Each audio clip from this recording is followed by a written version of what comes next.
Welcome to another episode of Michigan's premier progressive podcast. It's Left of Lansing with Pat Johnston.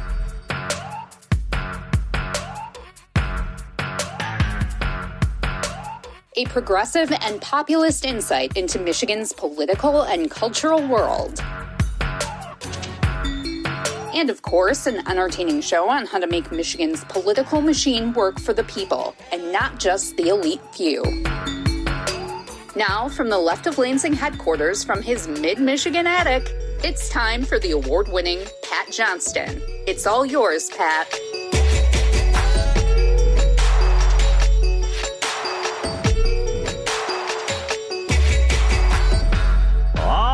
Yeah! Welcome to another installment of Michigan's premier progressive podcast. I am Pat Johnston. And let me just start by saying that dear leader Trump's disapproval rating, according to a CBS poll this week, is now at 63% nationwide. 63%. I don't think that's really difficult to believe. However, I'm told that we're supposed to believe that after giving himself a $1.8 billion white reparations slush fund that he will be in control of, working class Americans are just going to give him higher grades by the midterms. Really? Think that'll happen?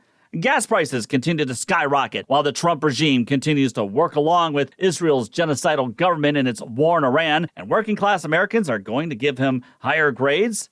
Higher energy prices are decimating small businesses in Michigan and throughout the country, yet working class Americans are going to give him higher grades by the midterms. And while electricity rates also continue to skyrocket, the regime is cutting back on renewable and clean energy sources, and still, the working class is expected to give him higher grades by the midterms. Consumers Energy was scheduled to close down its last coal-fired power plant in Ottawa County on the state's west side along Lake Michigan last year, but the regime forced Consumers Energy to keep the plant open, and it's costing Consumers Energy $18 million just to keep it open. Now, the regime says that we have some made-up energy emergency, and that's why this plant, the Campbell coal-fired power plant, must remain open. However, listen to this from Michigan Public Radio. It says the Trump administration argues that the power needs of new AI data centers, combined with plans to shutter coal plants across the United States, have created an energy emergency for the nation. The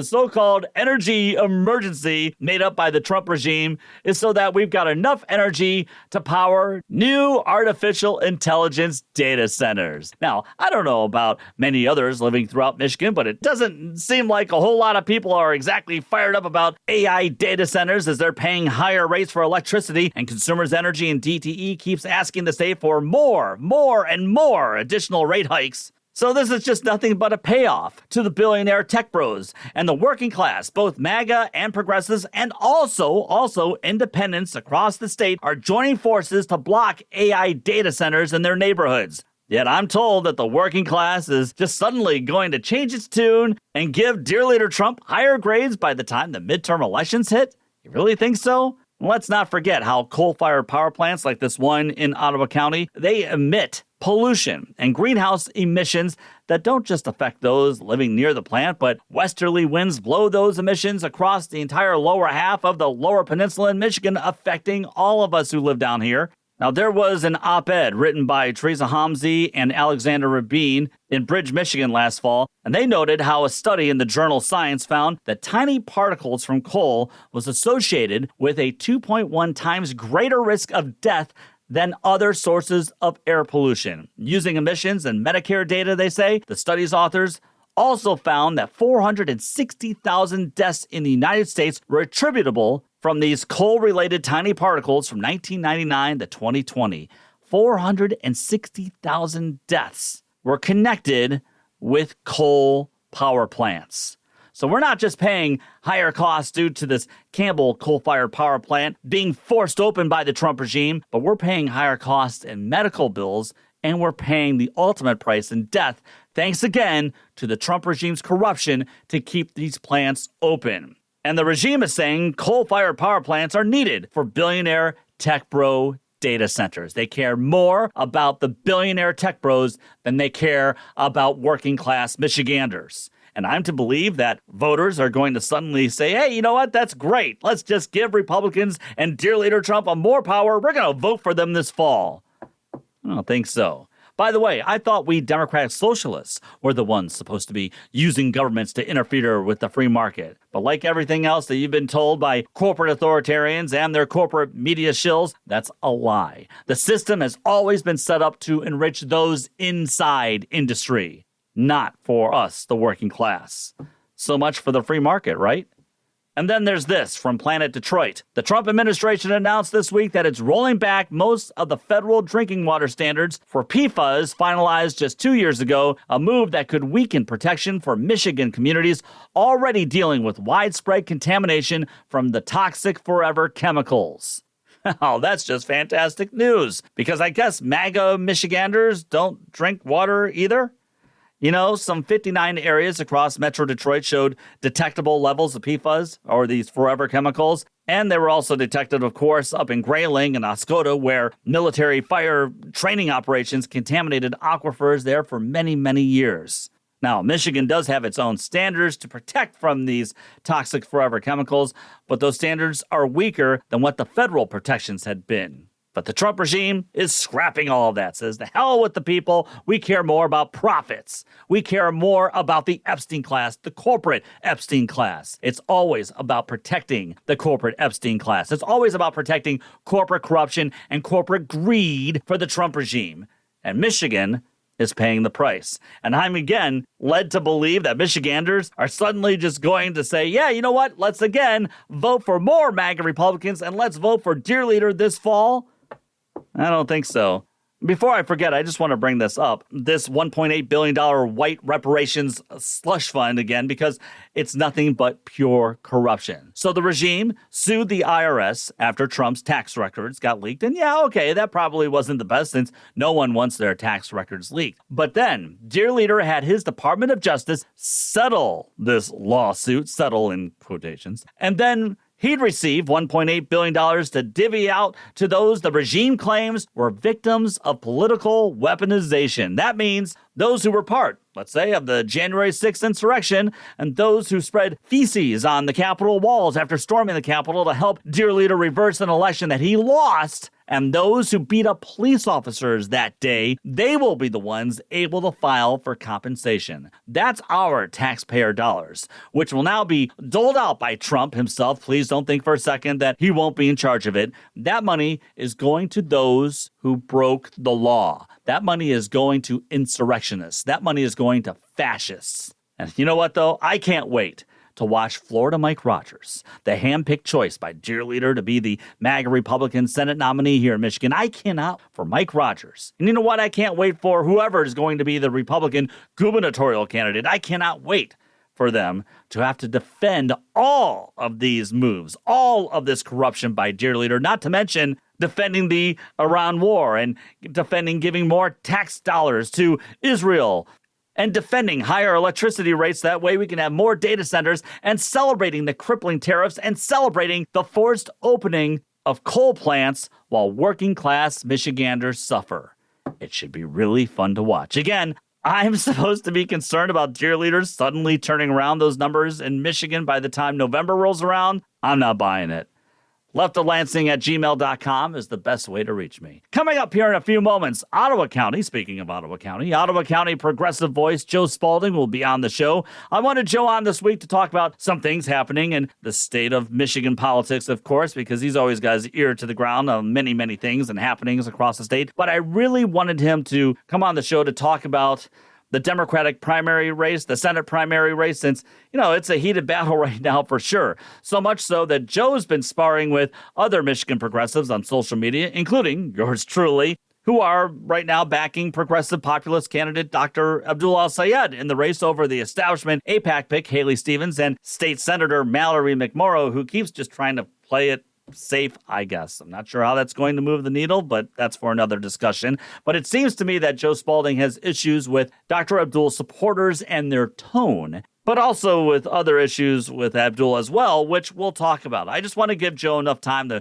speak his piece, give me his take, and then after the interview, I'll give you some of my reactions to our talk in this week's last call. So Joe Spaulding will be my guest here in just a few moments. Now, there were some primaries in a few states across the country, of course, and the one race that grabbed the headlines was Current MAGA Republican Congressman Thomas Massie in Kentucky lost to a hand-picked candidate by Dear Leader himself. Now, Thomas Massie is someone that I probably disagree with, I don't know, like 90%, 92% of the time, but we agreed on a couple of things. Those being no war on Iran, no more money and weapons to Israel's right-wing genocidal government, and releasing all of the Epstein files to expose everything that happened inside that elite corporate and political elite pedophile ring, a ring that is being protected right now by Dear Leader Donald Trump.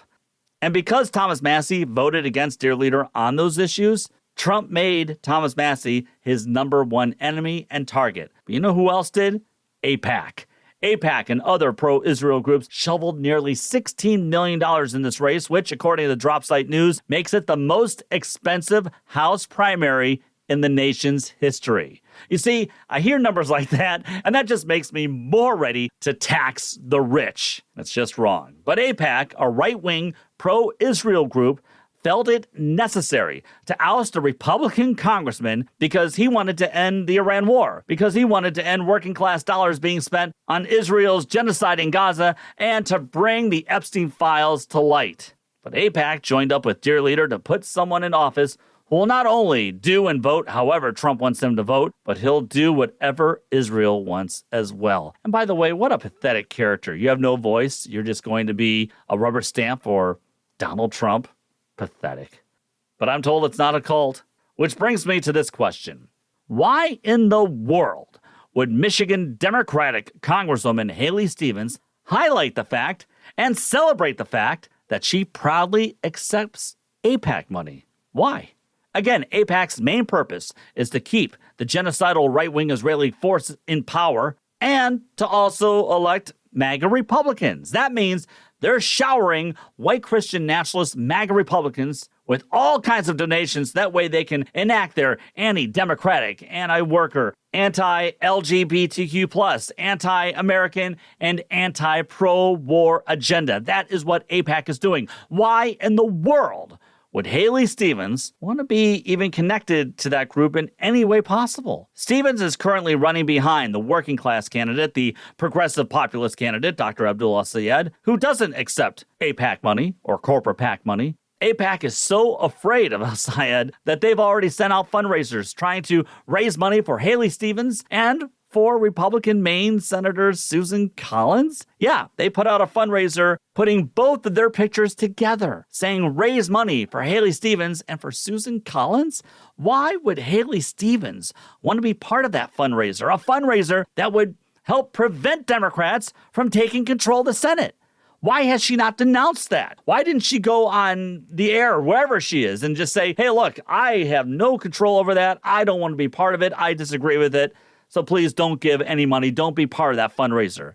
She didn't. She stayed quiet. And why isn't someone from the Lansing or Detroit political media machine asking Haley Stevens, one, why would she want to accept money from AIPAC that is trying to get MAGA Republicans elected? And two, how does she justify taking money from a pro-Israel group that wants MAGA Republicans to be in control of Congress? Those seem like pretty logical and, I think, reasonable questions that everybody should get to hear. Now, Todd Spangler from the Detroit Free Press, he wrote an excellent article this week about AIPAC's influence in this Democratic Senate primary race in Michigan between El Sayed, Haley Stevens, and Mallory McMorrow. And by the way, speaking of McMorrow, she did do an interview with some progressive podcasters this week, and I will share my thought on that interview during the Friday Short, so I just want to let you know that. But in that Detroit Free Press story, Todd Spangler reminds us how AIPAC backed Haley Stevens, who's not Jewish, over her primary challenger in 2022, that was Andy Levin,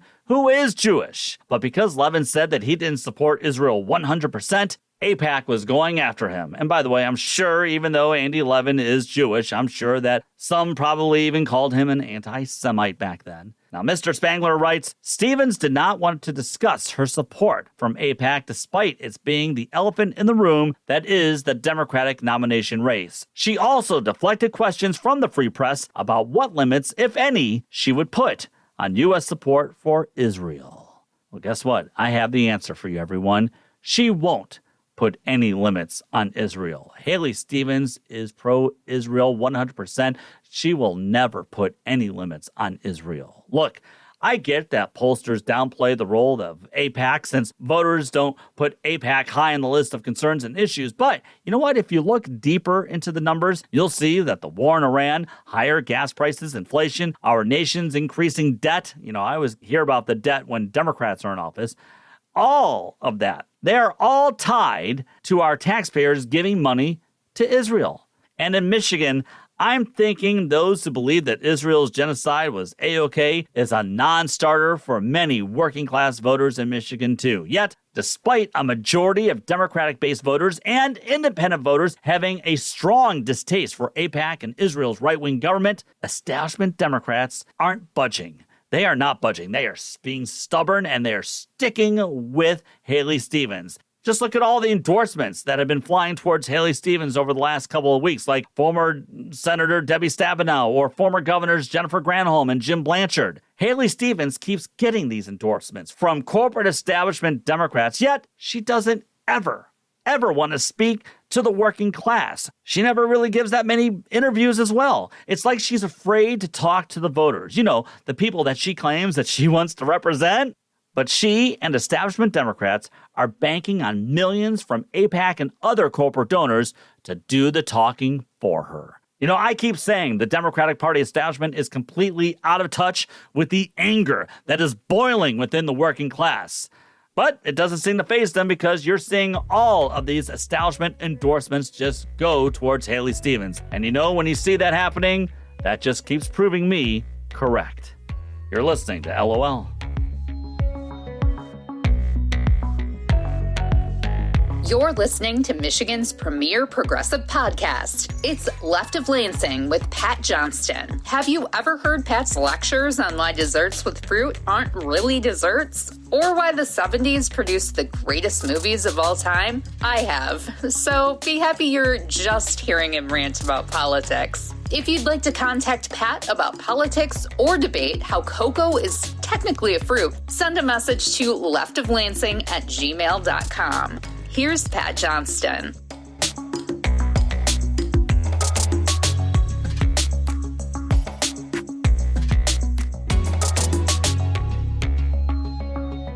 I just wanted to give my great friend and voice of this podcast, Jessica, a special shout out since she is celebrating a birthday here this week. I've known Jess for I don't know. I guess it's like 16 years now, which is hard to believe. And that's when, I think back when we met each other, that's when my beard was darker. And I think I had a full head of hair back then, too. So it's been a long time, but she's been one of the best people I've ever known. And I love just how she's agreed to lend her name and voice to Left of Lansing at no charge. Well, except for the lunches that I have to buy whenever we meet up every month. So happy birthday, Jessica. And I hope you have a well-deserved, fun, and relaxing birthday weekend. All right. I'm glad to invite back the progressive fighter out of Ottawa County, Joe Spaulding, back to the show. It's been a while since we've talked. If you follow Michigan politics and if you've listened to the show, Joe is always out there walking the walk to back up all of his talk.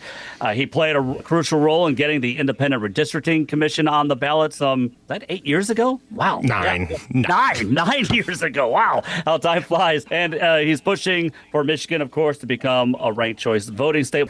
He was also an instrumental voice and force after the MAGA faction of the Ottawa County Board of Commissioners, known as Ottawa AIPAC, took over the commission earlier in the decade. And thanks to Joe's and many others' hard work in Ottawa County, they were able to at least diminish the number of Ottawa AIPAC commissioners where it's no longer the majority there. And one part that I've always liked about Joe is how he just doesn't hide his feelings or hold back on what he's thinking. And that's why I loved having him on the show ever since I really got this whole thing started. He's always someone that I say takes the battle to them. So Joe Spaulding, welcome back to Michigan's premier progressive podcast. And it's great to talk with you again. Thanks a lot. Oh, it's great to be here, Pat. Happy birthday, Jess. This is a great day for me to be here. And I'm just happy to be continuing this conversation because there's no more important state in politics in this country than Michigan. It's really important to get out and have these strong conversations that dive into the issues and dive into the candidates and really give people a solid perspective about what's going on the ground. So I really appreciate the work you do. Look, we'll get into the direction of the Democratic Party here in a second, but I have to start by asking you this question, Joe, if you don't mind. I've heard many Democrats here for the last few years in Michigan be progressive or moderates always kind of tout their victories as, solely their efforts and their messages, but I rarely ever hear them thank the movement to end the backroom gerrymandering in the state as one of the big reasons why Democrats were able to increase their victories over the last few years. And that was something, of course, that you were a part of. You're part of that effort to push for the Independent Redistricting Commission initiative on the ballot. So be honest, Joe, do you sometimes feel a little, slighted, at least a little bit, when few ever really want to give that movement, I think, the credit it deserves? I hear what you're saying, and I don't. I am nothing except for proud of that. And, the reality is, some unfortunate ways recently, but usually in really good ways, we see that pay off. And that's what I do the work for. It's not so somebody can say thank you. It's not so someone can recognize, a thing I did 9 years ago now. It's because we get real world impacts and we change lives and we make our state better doing this work. And so from the very beginning to other things that aren't as prominent as that win, through that anti-gerrymandering campaign, which I am deeply proud of, it's always been about what that end impact ends up being for me. And so when it comes to that, this is going to sound like a brag, and I'm comfortable with that end too. I don't think there has been a more impactful movement in Michigan politics in my lifetime than the petition that ended gerrymandering. And I'd be happy to go into the details about what that has brought us. But right now, the big one is that we are insulated in some ways from the Calais decision that is wreaking havoc across the country, especially when it comes to the franchise and the right to vote of traditionally and now actively disenfranchised minority groups and marginalized groups. Maybe we didn't see this happening or see this coming down the line some 9 years ago when you and voters, not politicians, and others, were really fighting to get the anti-gerrymandering ballot initiative in front of Michigan voters. But I have to tell you, Joe, we are lucky that we have this Independent Redistricting Commission because, one reason why I always said that I supported that initiative is because I wanted everything done publicly. I hated that everything was done behind closed doors, no matter which party was in control. Of course, Republicans were in control at the time, but I just wanted fairness. And I think that's why it passed overwhelmingly in the state, was because everybody just wanted some fairness. That's all they really wanted to see. Is the process perfect? Of course not. Of course not. There are some issues with the process, as we saw a couple of years ago. But I've always argued that at least it's happening in the public eye, unlike in the past. On top of that, I'm just glad that we don't have to be part of this race to gerrymander everything, which in my opinion is just a race to the bottom. And of course, as we're seeing in the South, with Republicans literally nullifying the black vote in many, many different districts, and black representation, I'm glad that Michigan doesn't have to be a part of that. Yeah, and that's right. Like I said, I use the word insulated. That works two ways. We're insulated against damage, but we're also less boisterous, I think, than we need to be on this issue. Yeah. I don't think that we feel it the same way. Just like last cycle when some Democrats thought that the issue that they needed to campaign on was reproductive freedom. And don't get me wrong, reproductive freedom is of paramount importance, not just because it affects half the population directly and all of the population indirectly, but because it does cut to the core of some of the conversations that we have about autonomy and healthcare, frankly, what fascism is. But it doesn't mean that that's the thing that needs to be at the top of every election speech for people that want to get elected. And in Michigan, immediately after we secure an amendment to our Constitution that enacts reproductive freedom, and then we have the trifecta that ends the abortion ban, it's not as active of an issue in 2024. And so putting that at the top of the list doesn't necessarily make sense in campaign season. And the reason is because everybody in the state isn't talking about it because we've taken some action on it. But that's also dangerous because we don't want that conversation to disappear, and we don't want the conversation about democracy to disappear just because we happen to have an independent citizens redistricting commission cutting our maps. We have to be actively engaged on this because if for no other reason, the second the Republicans have the ability to find a way to undermine that commission, they will. We have to actively prepare for those attacks, which are now, they're worse than I've ever seen. And I'm a pretty imaginative guy when it comes to thinking about the damage the opposition wants to do to us. I couldn't imagine what's happening now, literally trying to shut down the value of every black vote in the South. It is terrifying. I think we believed for a long time that our institutions were going to save us. And as we see here with the Trump regime, especially part two, he can take a sledgehammer and to things and they can be gone just like that. So yeah, you're right. What we have, what we're thankful for when it comes to the vote here in Michigan and the way that we do it, that can go away pretty quick, no doubt. That brings me to another point here, Joe. I talk a lot about the working class on the show because I always say that we're all part of the working class, white, brown, black, Christian, Muslim, Jewish. We're all part of the working class. But one thing that I will always refuse to ignore or downplay is what I always view as the real motivating factor for the heavy majority of the MAGA movement, and that is their resentment towards people of color, plain and simple. And we're seeing that as they are trying to take the vote away in so many places that we're talking about. Do you believe that I am completely off base, that is a main, or at least one of the main motivating factors driving that movement? No, you're absolutely right. And let's bring this back to Calais again, because I don't think we can talk about it enough. The Voting Rights Act is a marriage of an attempt to solve two specific issues. It's an attempt to solve a civil rights problem. It's an attempt to solve a voting rights problem. Between the two, I think that it had historically been effective at both. I think it had been more effective as civil rights legislation, drastically multiplying the number of black representatives in elected office across the country through the existence of Article 2, the Section 2, which is the part that got thrown out by the Calais decision. And when we look at those things and we see the intended harm on franchise for Black Americans specifically, representation for Black Americans specifically, we see harm that is both extraordinarily racist with intention, regardless of what the Supreme Court says about it being hard to suss out. They're wrong. The Supreme Court is wrong again. And then voting rights. Again, if the Supreme Court decision were the limit on voting rights, we could say that that was an accident, but it's not. Every part of this is on purpose, and the cruelty is the point. And whereas we're reaching for class solidarity, and we know that not only are we all impacted by this in the exact way that you mentioned, but there is an electoral way and flag to rally around when it comes to the affordability issue and the way that it impacts all of us universally and how the top 1% gets to benefit no matter how much we suffer. In fact, often they benefit the more we suffer. That is a unifying principle for organizing. So finding that those unifying principles for organizing is important. And as awful as the racist or anti-voter attacks like Calais are, the hope, the silver lining on any of these clouds for us has to be that organizing principle and the ability to rally around that in a way that brings us together in exactly the ways that you fight for. Yeah. Joe, would you like to see Michigan's Democratic U.S. Senate candidates, Dr. Abdul El-Sayed, Mallory McMorrow, and Haley Stevens, would you like to see the three of them talk about the Supreme Court more on the campaign trail? Because I see it this way.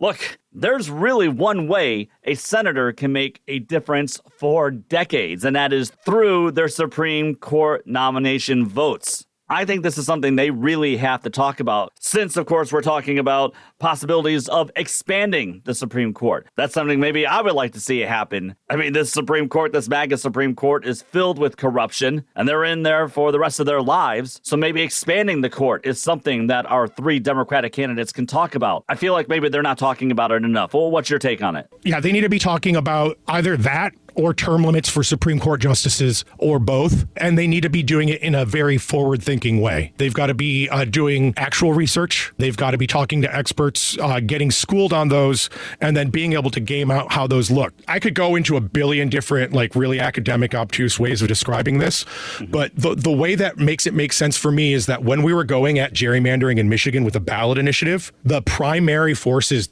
these are good, amazing people, right? But the primary forces fighting gerrymandering in the United States at the time were approaching it from a litigation standpoint. Their litigation standpoint, and I knew this, I wanted to go for a ballot initiative because of this specific risk of litigation, carried the risk of bringing a question about gerrymandering to the Supreme Court, potentially, now we know unfriendly, but a potentially unfriendly court at the time, bringing them a gerrymandering question, ran the risk of not just not getting what we wanted, which was a ban on partisan gerrymandering, but moving the needle backwards and giving state legislatures the ability to gerrymander more. And I don't want to say that the decision that was made in the Supreme Court case in 2019 on gerrymandering opened the door for Calais and the removal of the Voting Rights Act. On some level, kept those specific conversations running, and it gave the lawfare experts on the far right the confidence to pursue pushing through Calais, and made John Roberts Day doing so. And so when we're talking about our approaches to these things, we have to be careful about the long-term risks of the types of actions that we are advocating for. Bring that back to the Senate candidates. Yes, we're up against the wall. The Supreme Court has shown us that the last institutions that we were hoping that could hold our republic together and stop it from completely devolving into chaos are crumbling. right? The little boy, we have the little boy with his finger in the dike analogy, right? The dike is overflowing all over. We've got to take some emergency actions. And when I say emergency from a Democratic stance, it means we've got to explore those options of getting more justices on the Supreme Court, or getting the ones that are absolutely crooked and corrupt and have no problem jumping on billionaire yachts and making decisions in favor of those exact same billionaires. We've got to get them out. Term limit would do it. So we've got to have those conversations. Personally, you ask me, I'm like, yeah, let's pack the court. But I'm not those candidates. I want to see those three candidates do the work, do the research, which, maybe they've done some, maybe they've done a lot, but they haven't done it all, and then come to a position where they're able to talk about both short-term and long-term impacts of doing that. And if they can do that, I think that's a solid case to Democrats that the candidates that are able to do that type of thing are going to be able to address serious issues, even ones we're not anticipating today, 4 years down the line, and come to a solid response for it. Right. And the way I see it, Joe, is we can't really do much at all, no matter what law is passed, if we've got this MAGA majority in the Supreme Court overruling everything, doing exactly what they said they would never do. Of course, we knew they were lying when they said that they would never legislate from the bench, which is exactly what they're doing. They're tearing up the entire U.S. Constitution to ensure their side has perpetual power, and also to ensure that the billionaire class is always going to come out on top. It just seems like it is real imperative for these Democratic Senate candidates in Michigan to talk about the importance of the Supreme Court. We're not going to be able to get anything passed as long as this court is able to stop everything. So this has to be a priority on the campaign trail. And if I have one mass criticism for the three of them, that's it. I don't hear them talking about the Supreme Court enough. And when we can be historians on this, and we can view the traditional role of the court is not as a liberal check on a conservative legislature, right?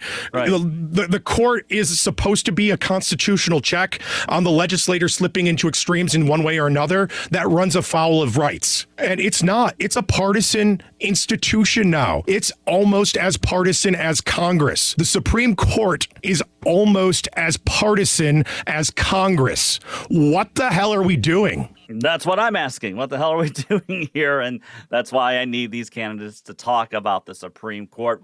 This is why we need Democrats all around the country to talk about the Supreme Court. I don't think they focus on it enough. All right, I'll get off my soapbox because, Joe, another reason I really wanted to have you on the show, Joe, and I talked about this in the previous segment, so I'm just letting you know. I said that you and I have had a little disagreements on this Senate race on social media, and that's why when I contacted you, I said, wait a second, instead of just typing 140 characters back and forth, why don't I just have you on here and let's talk this out a little bit. So I don't exactly know where to start, but I just want to ask you, Joe, it seems to me what is getting under your skin a little bit about this race is maybe the tone of the race, and especially the tone of Dr. Abdul al-Sayed's supporters more than anything else. Am I wrong in that? And if so, please tell me that I'm wrong. Yeah. I mean, you're kind of on the side of it. And it certainly isn't limited to Dr. Sayed supporters. The overall way that I view this race is that there are four flawed candidates, not because they're human, but because they are candidates with flaws that are running. One of those candidates has flaws that are completely insurmountable and unredeemable, right? Yeah. So there's a couple of things that I don't like about the way that the Democrats are interacting with each other, right? Like, I get it. Like, for me, getting a giant stack of AIPAC money, that's a pretty damn good non-starter for a voter to have, right? I understand that non-starter, right? What I don't understand is positionally and from an issues base, throwing the baby out with the bathwater. And the best example of this actually is Haley Stevens, even though she has taken the most AIPAC cash. She might be the only one that's directly taken it in this cycle. Haley Stevens, to me, no matter what else happens in any other issue, is the representative that stood up with Brenda Lawrence when Brenda Lawrence was trying to pass a police reform bill in the wake of the Grand Rapids Police Department, in my opinion, executing an immigrant named Patrick Leola. Patrick was killed a few blocks from where I lived in Baxter neighborhood in Grand Rapids. Baxter is a neighborhood that is traditionally black, that is historically black, that is still black majority to this day. It's an absolutely tragic situation. Another police killing has just happened in the last couple months over there. Yeah. When Patrick was killed, Officer Schur, who went to the same high school as Betsy DeVos and my piece of shit member of Congressman Bill Huizenga, Holland Christian, didn't know how to wrestle. He was a cross-country dude, gassed himself, and instead of calling for backup, instead of using non-lethal means, he pulled his gun out and executed a man by shooting him in the back of the head with his pants around his ankles, face down in the mud. That's what happened. And then Brenda Lawrence was the first representative in our state to step up and push a police reform bill in the wake of that execution.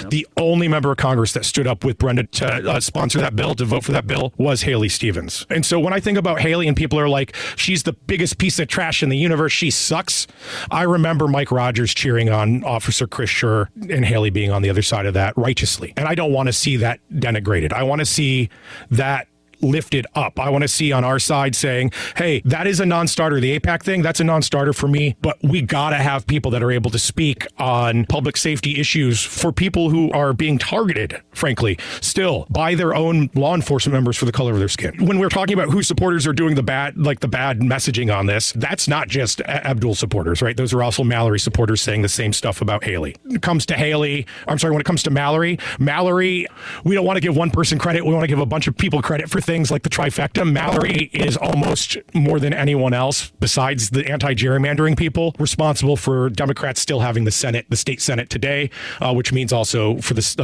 trifecta and all the legislation that got passed with the trifecta. Free school lunch, free school breakfast. We're talking about red flag laws and other gun safety legislation. We're talking about LGBTQ protections in housing and employment. None of those happen if Mallory doesn't get attacked in an email and then turns that into a fundraising campaign that wins us the state Senate in 2022. Absolutely. And so those are the things that I want us to be able to speak very loudly and proudly about. If it ends up being a competition between that and Abdul's claims about turning the Detroit Health Department around and being a champion for progressive policies. Now, if you're voting for Abdul, you're doing it because he's a loud and proud champion of those progressive policies, I think, and you trust him to deliver on those. And I think that's a great thing to talk about.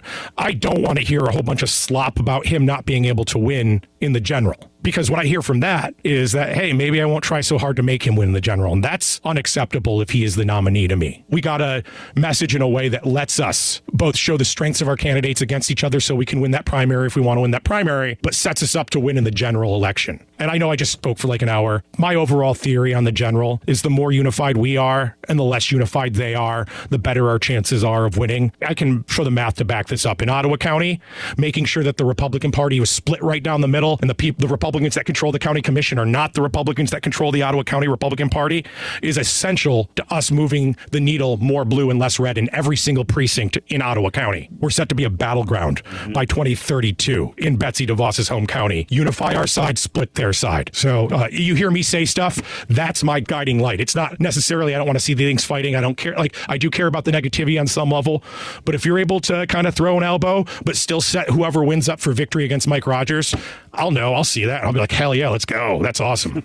Joe, you brought up a great point. I think this is something that maybe Dr. Abdul's people have to also understand, is that Haley Stevens does have some strong backing, and the polls are showing it too, with African-American voters, especially in Wayne County and Oakland County. And I think you brought it up right there, how she was able to build those relationships. So I think that is a valid point. I agree with you on that. I also hear you on never wanting really to see the coalition here break. But that being said, this was inevitable, right? I mean, when you saw Mallory McMorrow, Haley Stevens, and Dr. Abdul getting into this race, you knew that. I mean, I could see this coming miles away. Yeah, everybody played nice there last year. But once the calendar switched to 2026, this was going to be the fight that we were going to have, because we're seeing it happening everywhere else around the country. When you're seeing these progressive populist candidates taking on establishment candidates throughout the country, this isn't just something that's happening in Michigan. We're seeing it everywhere. That's absolutely right. And I think that there's definitely a progressive wave energy. The thing that I'd like folks to be reminded of on your podcast here is that the way a progressive or a blue wave, just a regular old-fashioned blue wave, plays out in Michigan plays out differently across the state. Look, I've got to get wins for my guys. If I'm going to get wins, right, in my area, my neck of the woods, they've got to be in seats that have never gone Democrat in my lifetime. And so, whatever position we land on statewide, that's what I have to work with. And that's not to say I don't want folks at the statewide side going hard tilt for Medicare for all. I can make progressive policies and sell progressive policies to voters here. What I cannot sell to voters in Ottawa County when Republicans control and win most elections is chaos. I can't show chaos. And so that's my personal concern, to help get better representation for Joe Spaulding and my neighbors. But also, the better we do in Ottawa County, the better we do in Betsy DeVos's home turf, the better we do statewide. For me, I also don't want to be telling progressives to tone down the progressivism, because I do we list the policies. I'm right there 100% all the time. I understand how those works, but I have to go and I have to get a majority and build it out of a couple thousand Gentex employees in Zealand who have pretty decent insurance through their employer, which is why when Abdul softened his policy on Medicare for all and left space for people with insurance through their work to be able to keep it, which is essentially Mayor Pete's plan for 2020, and he got pretty bruised by Bernie supporters in that primary for holding this policy. I still think that was a responsible, good thing for him to do, because we know where his heart is. He's going to be working for that full single payer package, but he also knows that we need to be able to sell this to voters statewide. And that's important. It really is, because I've had conversations with progressive about this that I'm like, partially break my heart, partially, a little bit hope for the future. We message a little bit better, but you can't go and tell voters that they're wrong about the position they are currently in. You can't say, no, this system is better than the one that you like right now or the one that you feel extra safe because of. You have insurance through your employer. You feel safe from that because you know what the chaos is if you don't have insurance at all. And that's your comparison. Well, we've got to meet the voter where they are and start there and work from it. So I hear you, Pat. There's this war going on out there. When I look at the math, it makes it super easy to support William Lawrence in District 7 because he's got MSU there, and he talks like someone that can turn out working class voters and can get those students excited, and he's got the student population to make it pop. So let's go William Lawrence in 7. I'm not sticking my neck out for a lot of primary candidates with opponents. That's an easy one for me because the maths on the election. Interesting. I was going to ask you about that one. But you're saying what you like about that race in the 7th district is that he does have you think he's got a legitimate shot because he's got MSU right there in his backyard. Yeah, and we've seen that in 2022, right? The electorate was energized in the general election because of the decision to overturn Roe v. Wade. Yeah. We also had some ballot issues on the ballot. We were able to build that trifecta off that. Part of that, a huge part of that, were massive voter registrations in MSU and U of M. And that's another thing that we're not thinking about when we think about too short term is persuasion. This is something that I really do appreciate Dr. Said about, is he is somebody that seems to understand that every 4 years you have a new crop of voters that are between 18 and 22 years old that are available. They might not be high propensity voters yet, but they're available for persuasion, and you should actually talk to them, and you find them at colleges. So not all of them, but yeah. Yeah, that's why I like his campaign the most, is that I think he's also trying to go after some people who feel like the system's not listening to them. Absolutely. And they're fed up, and I think that's good. Now, look, we only have a couple moments left. Real quick, I said this in my opener as well. I'm not afraid of Mike Rogers. I'm not. I'm sorry. Joe, I am not afraid of Mike Rogers, especially in 2026. He doesn't have Trump on the ballot to help him in any way. He sucks as a candidate. He always has. And on top of that, he has to go out there and defend everything that's happening right now. I'm sorry. I don't fear him. So my response to that is you shouldn't fear him. Right. And you shouldn't fear anyone, but we should be aware that, and this is the downside to Abdul potentially winning the primary from a campaign perspective in the general, is that professionally, I kind of agree with this assessment that if Mallory or Haley is the nominee, there is almost zero lane for Mike. If Abdul is the nominee, I don't see a very wide lane for Mike to win it anyway. But what I do see is I see the Republicans seeing that very, very, very narrow lane, thinking that it's wider than it is, and dropping 9 figures on the race down the ballot in ways that crush the people in my neck of the woods if there's no cloud cover.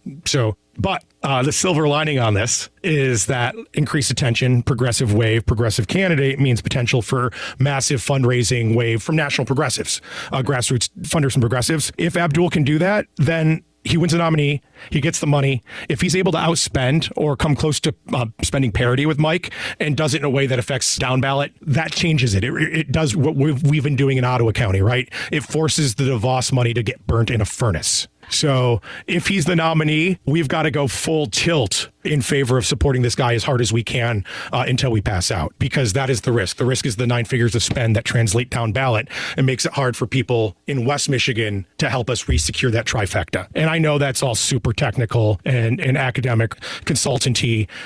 It still worries the crap out of me. We put in so much work to try to get some good representation, especially get rid of Bill Huizenga, because I can't stand that guy. I can't stand that guy either, and he's not even my congressman. And I have to deal with John Molnar, so I think he sucks even more. Hey, real quick, you're from Ottawa County, as we said, and I've covered how the Trump regime's EPA Here on the show, I've covered how it's forcing that Campbell coal-fired power plant to remain open, even though it was supposed to be closed last year. Right? It was last May, right? Yep. And what? They said we're supposed to maybe save consumers energy some $600 million in the near term, but now it's costing consumers $18 million to keep it going.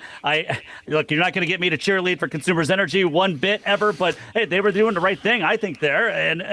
But now you've got the Trump regime blocking them. Do you think Democrats must keep talking about climate change in this election? I think they should, because you can talk about it in environmental terms, of course, but also in economic terms, like this case. Economic terms, national security terms, sunlight and wind don't get checked at the Strait of Hormuz. Comparative terms, Mackinac Island and the city of Holland, my power, my computer systems, all of it are powered by glorious, amazing, consumer-owned, socialist power. My municipality provides my power. Mackinac Island is provided by a publicly owned nonprofit electricity co-op. I do not remember my last rate hike. They cut my rate 5 years ago. Electricity is cheap for me, and my parents live a mile and a half down the street and have consumers, and it's ungodly expensive for them. So you have an affordability issue, you have a national security issue, and you have the environment issue on top of that, if you want to talk about that too. For us, it can be all three.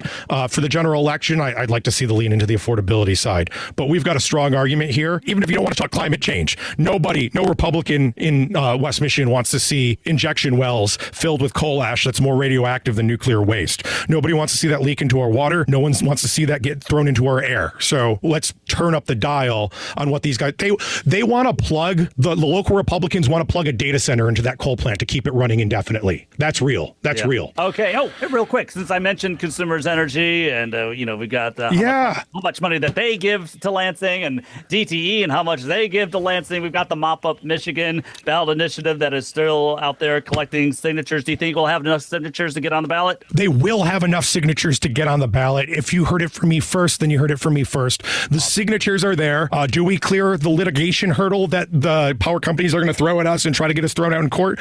God, I hope so. But the signatures, the ink, that's there. And I am super proud of the small amount of work I've done on this, and super, super, super, super proud of the work that the volunteers have been putting into this thing for not 6 months, which is normal, but since last August. That is crazy. Yeah, we got the signatures, and I'm glad you asked. Awesome. All right. Well, Joe, thanks so much for giving your takes here on Left of Lansing. Always a pleasure having you on. Oh, and if people would like to follow you, how can they do so? Joe F. Spaulding, or at Beyond_process, any major platform, you'll find me. All right, awesome. Well, Joe, thanks so much for taking your time out of your busy schedule to talk Michigan politics, to spread your concerns, your takes, and your opinions on Michigan politics. That's why I always love having you on. And look, I know we're still going to disagree on social media from time to time here in the next couple of months, but I get the sensation that we have the same overall goals. We just might disagree a little bit on how to get there. But it was great getting to catch back up with you here. And of course, the door is always open for you, Joe. Oh, of course. Thanks for you and all the work you do, Pat. You're amazing. A working class voice for the working class. It's Left of Lansing with Pat Johnston. If you'd like to tell Pat what you think of the show and maybe even congratulate him for providing podcasting excellence, oh brother, email him at leftoflansing@gmail.com. If you have an idea for a guest or a topic for a future show, email him at leftoflansing@gmail.com. We'd like to thank you for listening and for helping spread the progressive message in the Mitten State and beyond. Now, here's Pat Johnston.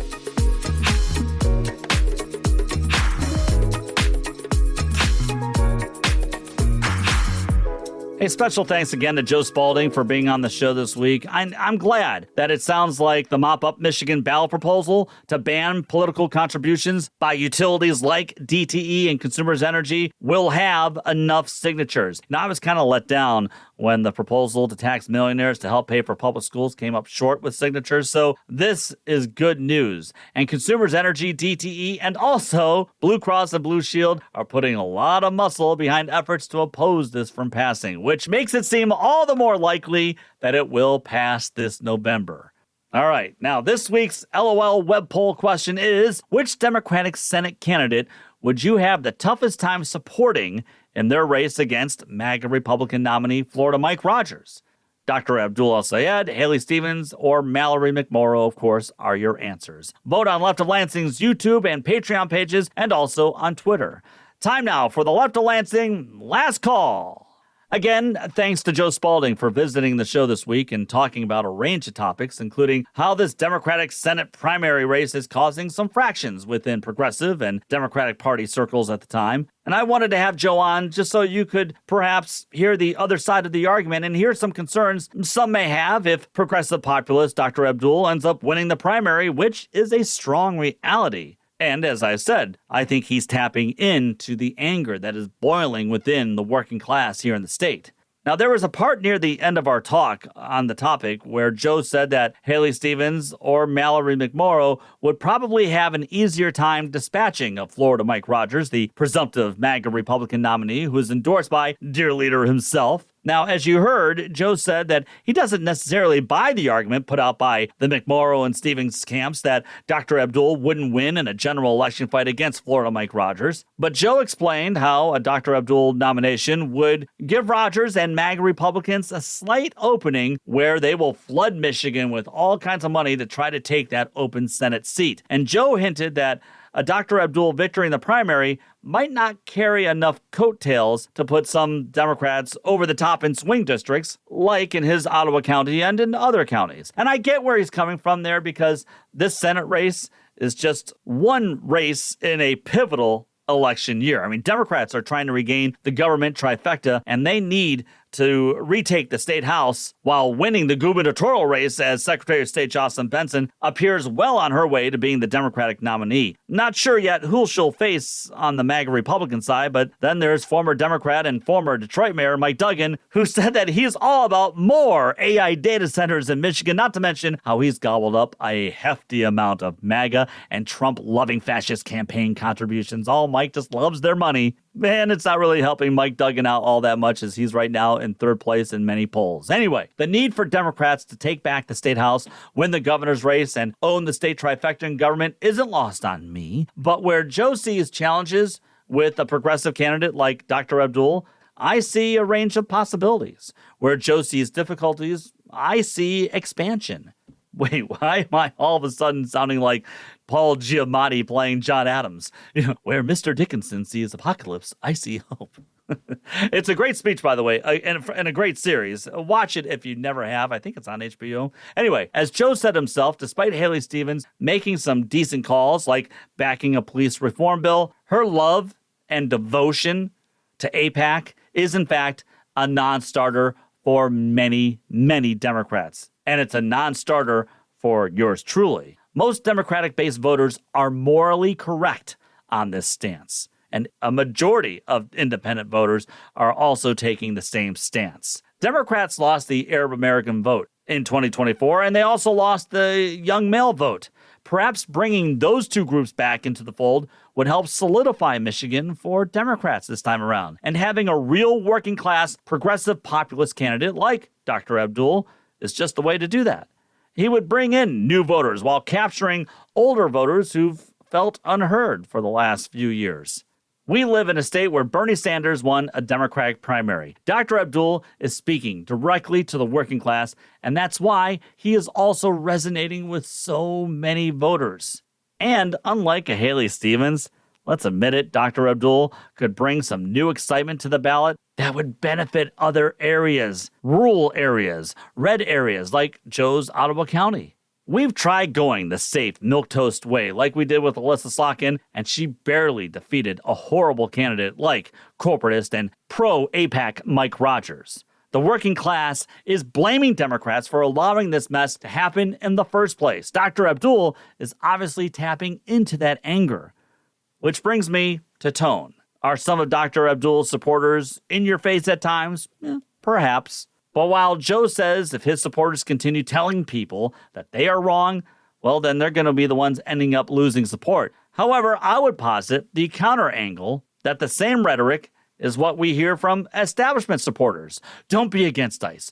Don't say abolish ICE. Don't say no to data centers. Don't say no to war in Iran. Don't say no to AIPAC and Israel. Just be moderate. It's Michigan. It's a purple state. Be moderate and everything will work out just fine. Well, you know what? We've done that. And it's why Democratic Party leaders have abysmal ratings, just like MAGA Republicans do. Again, the people are fed up with the Trump regime, and they're fed up seeing the corporate billionaire class get away with crimes and corruption while they're the ones playing by the rules and still struggling. So are some of Dr. Abdul's supporters in your face? Perhaps. But fascism is taking over, and the working class here in the state are begging to be heard.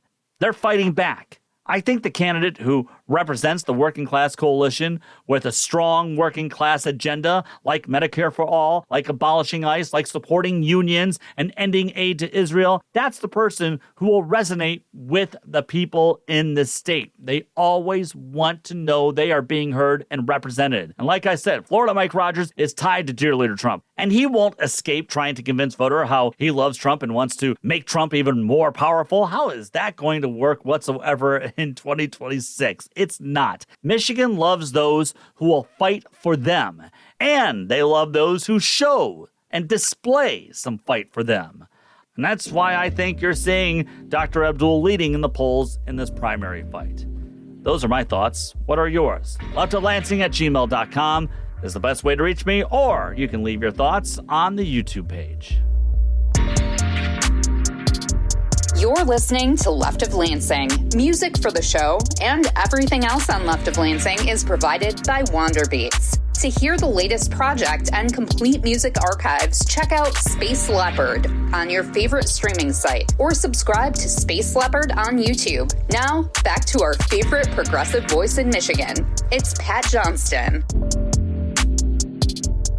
Well, that's going to do it for this edition of the Left of Lansing. Special thanks again to our good friend Joe Spaulding for being on the show. I am currently working on getting a couple of guests on the show next week, which will be the last show in May. That's right, we are almost in June. Please visit Left of Lansing on Patreon and consider just a small donation there. I'm thinking after the July 4th holiday of doing maybe once a week some 30-minute live videos that you can only see on Left of Lansing's Patreon, so you might have to check that out when you have a chance. I'm also thinking of hosting like a 1 or 2 hour live YouTube video when the election results from the primary in August are coming in. Something I'm thinking about, so we'll see there. Please have a safe, fun, and smart Memorial Day holiday weekend, okay? But I hope that you were able to take some bottles back to help pay for the high gas prices brought to you by the Trump regime. That's right, he did that. I just want you knowing I appreciate all of you, and I look forward to bringing you another fantastic episode on Michigan's premier progressive podcast next week. Until then, remember, take the battle to them. Thank you, Michigan. You've been listening to Left of Lansing with Pat Johnston. Left of Lansing was produced by Pat Johnston, brainstormed by Pat Johnston, researched by Pat Johnston, written by Pat Johnston, edited by Pat Johnston, and yes, hosted by Pat Johnston. Technical assistance by Dr. Heather. Thanks to our good friend Rich for website assistance, and thanks to our good friend Kirsten for the awesome podcast logo. We thank Audio Boom for publishing the podcast every week. Visit leftoflansing.com for more news and information. Thanks again for listening to Michigan's premier progressive podcast, and we'll talk with you again next week.